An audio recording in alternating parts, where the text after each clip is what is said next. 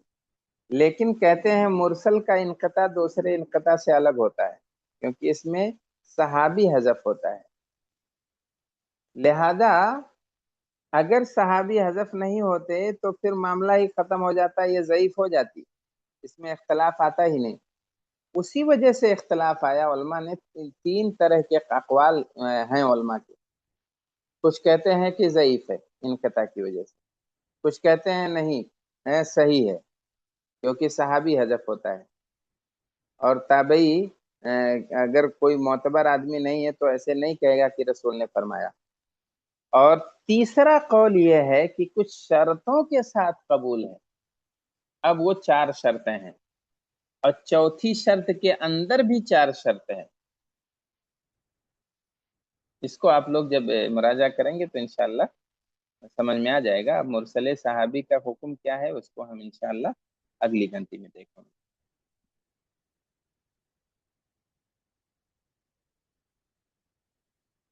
تو اب یہاں رکتے ہیں جی۔